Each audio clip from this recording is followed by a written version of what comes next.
But that is a great point that you brought up. You hear so many people, when I talk to people, especially new people getting into this, it's like, you ask them their goal and they're like, I want to own 100 doors. And I'm always like, why? Why do you want to own 100 doors? And it's always like, well, because that sounds like a lot. And it'd be cool to tell my friends I own 100 doors. And, then I'd be making a whole bunch of money. They just assume they associate doors with money.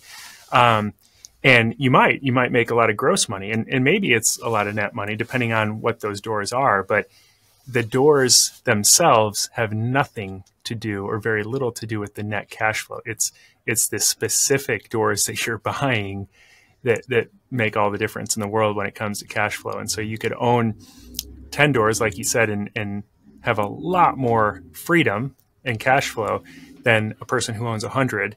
And I see that all the time, especially with short-term rentals. So it's a great point. So the two that you have now, can we talk through those in terms of performance? So the first one was the 2 units in one, right? Correct.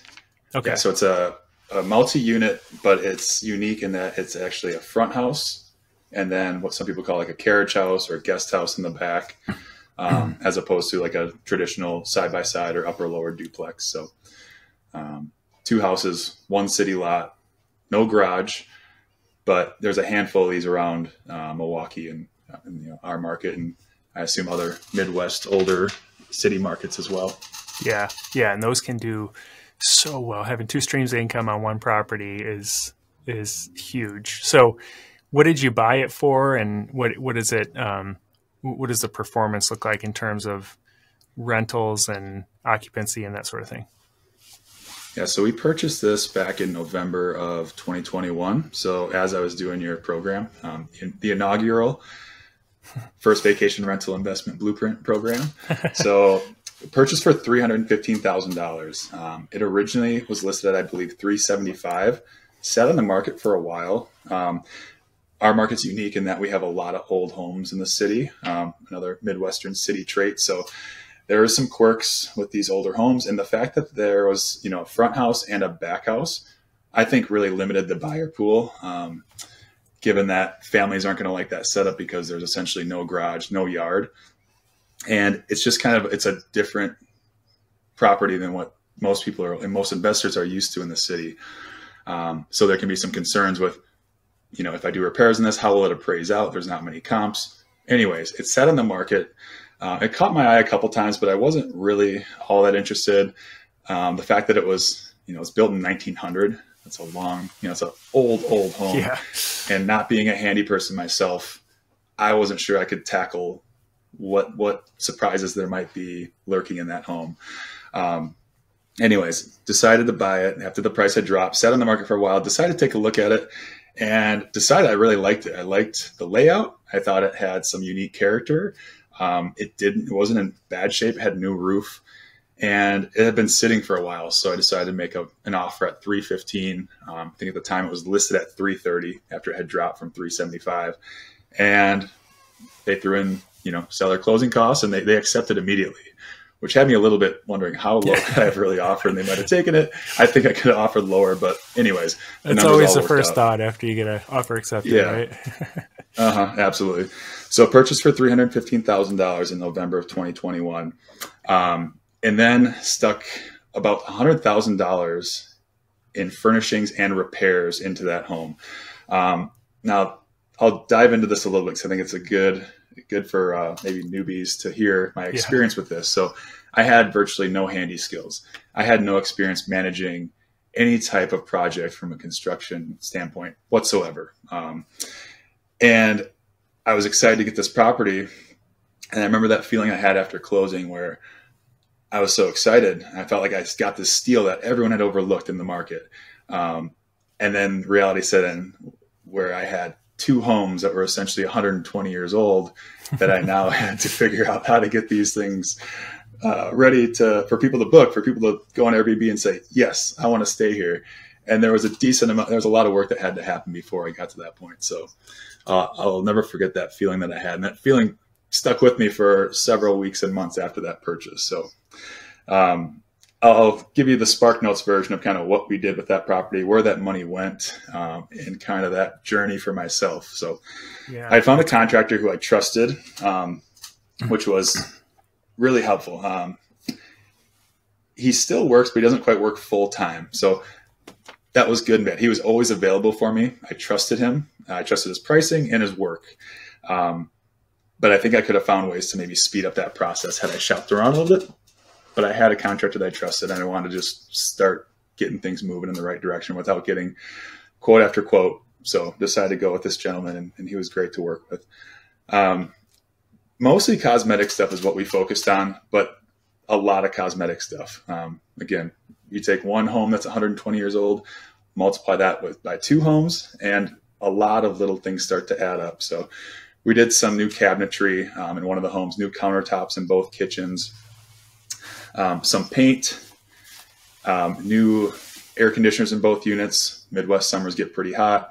These old homes have not the most efficient HVAC systems in place typically, and that was definitely the case with these homes. So wanted to get air conditioning that could provide guests with a comfortable stay during their stays with us.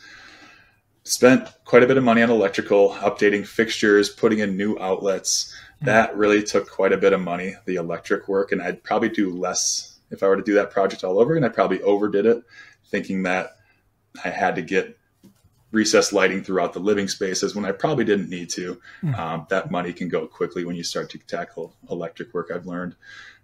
We did some mud jacking on the sidewalks, a lot of deferred maintenance on these properties over the course of their 120-year histories. Also some undoing of previous DIY projects that hadn't been done properly, some plumbing work, and the furnishings. So furnishings, we spent between the 2 houses roughly about $35,000 to $40,000. So about $60,000 in repairs and small renovations, no knocking down walls, no structural changes, and then another $35,000 to $40,000 in furnishings between the 2 houses total. So $100,000 all in after the purchase, which was more than we had anticipated and more than we had really planned for. But kind of a rite of passage, I think, in some ways, to getting your feet wet with your first short-term rental, to figure some of that stuff out as you go. Yeah, it typically ends up being a bit above budget on your first one, especially 100-year-old properties. We talk in the program a bit about the difference between 1960 and newer and 1960 and older properties, and it tends to be that it's hard to avoid some of that mechanical stuff like electrical and plumbing and HVAC on these older properties because they just tend to not be up to code and needing a lot more work. So the costs add up a lot quicker on the older properties, but that's still really good compared to, I mean, the income potential. What I was curious when you picked this one, what made you feel like this is a good deal? Like, how did you determine what you thought you could? Because a lot of people will say, well, I think this might work, but I have no idea if I'm actually going to be able to rent it out once I'm done. So how did you determine that this was going to be a deal? Yeah, that's a good question. I think what I had looked at the time was I knew what long-term rents could get. So I always had a backup plan for what I could get on this property as a long-term rental. And it still cash flowed decently well as a long-term rental. Just to give you an idea, the front house would rent between $1,600 and $1,700 a month for just the front house, which is a 4-bed, 1.5 bath, about 1,500 square feet. The back house, the smaller of the 2 houses, would rent for about $1,000 to $1,100 at the time. That's probably gone up, I'm sure, a couple $100 each since 2021. So I knew worst case scenario, it would cash flow and cash flow decently well at those interest rates from 2021 as a long-term rental. So I just had that as a backup plan that this would work if I never decided to turn into a short-term rental or it didn't work out. I had done some research with AirDNA. I think that's come a long way over the last couple of years in terms of how much data is available and the accuracy of that data and being able to understand that data and having resources out there to really break down those numbers, which didn't exist as much 2 years ago as it does now, where it's become sort of its own industry. I had a friend, actually a coworker, who just purchased about a year before I bought this house in the same neighborhood, a few blocks away. Hers was a 3-bed, 1.5 bath, and her numbers were good as a 3-bed, 1.5 bath with just the one house and with her purchase price, which is pretty close to our purchase price. And I remember she was telling me throughout the summer months, she was getting $6,000 to $7,000 a month in gross revenue with just the one house. So I'd kind of done my own back of the napkin math off of her numbers, her being kind of my case study and being in the same market, same neighborhood. And as I got into the numbers, I started to figure, okay, if I list both of these homes over the summer months, just summer months alone, I could get $15,000 a month of gross income and cash flow, about $11,000 of that money for these properties. And that seemed like a lot to me. That didn't seem realistic to me. Yeah. It just sounded like so much money. And that changes over the 12-month period. But for summer months to be able to do that amount of money, really the rest of your year in that market is covered after June, July, and August if you hit those numbers that I thought you could hit, which I thought you could hit about $15,000 a month from June, July, August, and maybe part of September too. Yeah. So that was the best case scenario that I had run. So worst case scenario, long-term rental, still cash flows pretty well. Annual would gross a little less, probably about $35,000. Best case scenario was the short-term rental performs well and hits somewhere between $95,000 to $100,000 of gross income over 12 months.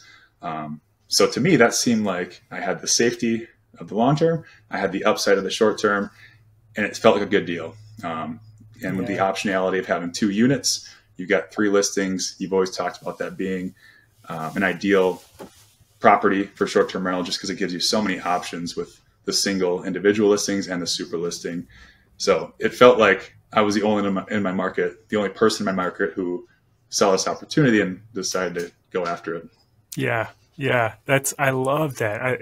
And that's what I preach to people too, is like, you know, if the fundamental, you analyze it from a fundamental standpoint, if the value, because people ask me all the time, like, what if the market crashes next year? Or what if interest rates go higher? Well, if you're analyzing it today, based on today's interest rates, which you're going to lock in, and the fundamentals work, like worst case scenario, it still cash flows. Best case scenario, it cash flows like insanely high. And then let's say the market, you buy it and the market goes to 50% of what it is today, tomorrow. It doesn't impact your cash flow at all. Like that's the freedom. Like, 20 years from now, it's going to be worth probably double if, it just keeps up with inflation.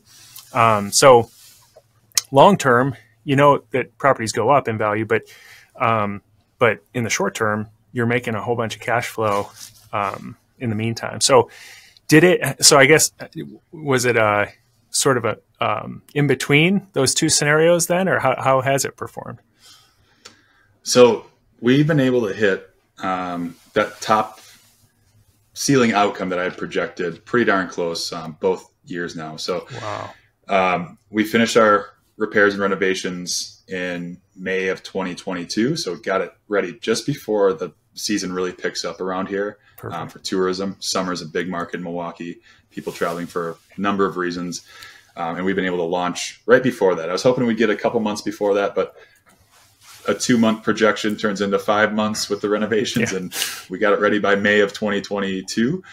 And from mid-May of 2022 to year end, so end of December 2022, we had grossed $80,000 between Airbnb, and we did some Verbo as well in those winter months. But so we'd hit $80,000 within our first year from May to the end of December of 2022. And that first 12-month period, we had gotten to $98,000 of total gross income. Wow. In the first year on a $415,000 property. That's pretty unheard of for traditional short-term rentals.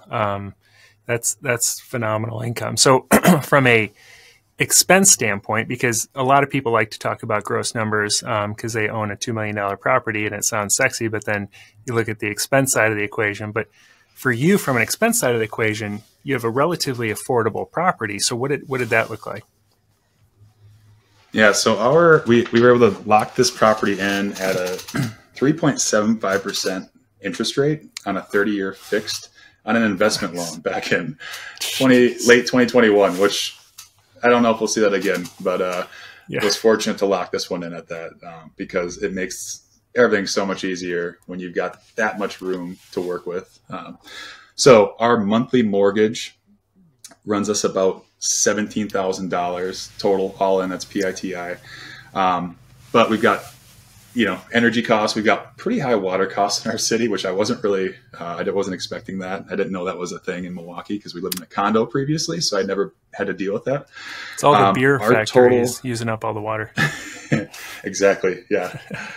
Making it hard for the rest of us. Yeah. So our total all-in monthly costs, including utilities, water, setting some repair costs aside, not talking about cleaner fees yet, runs us between $2,200 and $2,300 per month, all in. That's PITI plus the utilities plus the water. So that's where we sit at for monthly, which comes out to $26,400 of total annual cost for the property. Now, we pay our cleaner, depends on the bookings and the number, our occupancy, how many cleans we have in a year. We pay her about $14,000 to $16,000 per year to clean this property for all the bookings. And that's for the front house, the back house, and then the super listing of both houses being booked together. So that comes out to $40,000 of total annual costs for this property.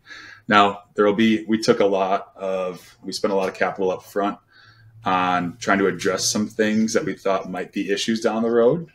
So we spent a lot of capital, like I said, the HVAC, some of the electric stuff. I expect over time we'll have to put some money into certain things that come up in these properties because they are older.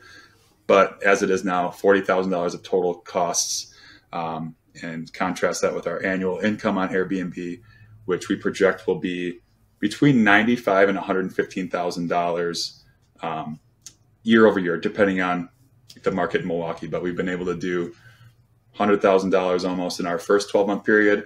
This month, from start of year to end of year, we're projected at $95,000 of gross revenue.